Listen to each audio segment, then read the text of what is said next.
everyone. My name is Beverly Harper. I'm assistant principal here at J.J. Harris Elementary.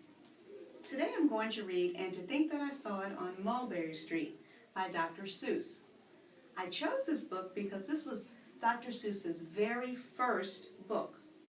When I leave home to walk to school, Dad always says to me, "Marco, keep your eyelids up and see what you can see." But when I tell him where I've been and what I think I've seen, he looks at me sternly and says, "Your eyesight's much too keen. Stop telling such outlandish tales. Stop turning minnows into whales." Now what can I say when I get home today? All the long way to school and all the way back, I've looked and I've kept careful track. But all that I've noticed, except on my feet, was a horse and a wagon on Mulberry Street. That's nothing to tell of. That won't do, of course. Just a broken down wagon that's drawn by a horse? That can't be my story. That's only a start. I'll say that a zebra was pulling that cart, and that is a story that no one can beat when I say that I saw it on Mulberry Street. Yes, the zebra is fine, but I think it's a shame. Such a marvelous beast with a cart that's so tame. The story would really be better to hear if the driver I saw were a charioteer. A gold and a blue chariot something to meet, rumbling like thunder down Mulberry Street. No, it won't do at all. A zebra's too small. A reindeer's better. He's fast and he's fleet, and he'd look mighty smart on old Mulberry Street.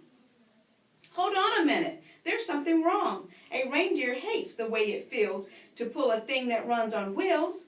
He'd be much happier instead if he could pull a fancy sled. A reindeer and sleigh. Say, anyone could think of that.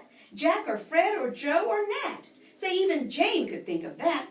It isn't too late to make one little change. A sleigh and an elephant.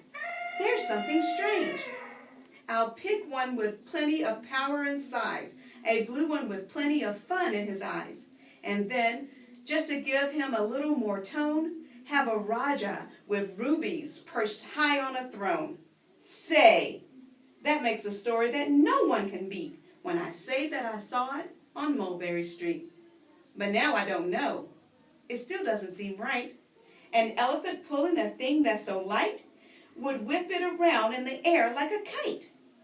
But he looks simply grand with a great big brass band. A band that's so good should have someone to hear it, but it's going so fast that it's hard to keep near it. I'll put on a trailer. I know they won't mind if a man sits and listens while hitched on behind. But now, is that fair? Is it fair what I've done? I'll bet those wagons weigh more than a ton. That's really too heavy a load for one beast. I'll give him some helpers. He needs two at least. But now what worries me is this. Mulberry Street runs into bliss. Unless there's something I can fix up, there'll be an awful traffic mix-up. It takes police to do the trick, to guide them through where traffic's thick. It takes police to do the trick. They'll never crash now. They'll race at top speed with Sergeant Mulvaney himself in the lead. The mayor is there, and he thinks it is grand, and he raises his hat as they dash by the stand. The mayor is there, and the aldermen too, all waving big banners of red, white, and blue. And that is a story that no one can beat when I say that I saw it on Mulberry Street. With the roar of its motor, an airplane appears and dumps out confetti while everyone cheers. And that makes a story that's really not bad. But if it could still be better, suppose that I add a Chinese man who eats with sticks, a big magician doing tricks, a 10-foot beard that needs a comb. No time for more, I'm almost home. I swung round the corner and dashed through the gate. I ran up the steps, and I felt simply great. For I had a story that no one could beat, and to think that I saw it on Mulberry Street.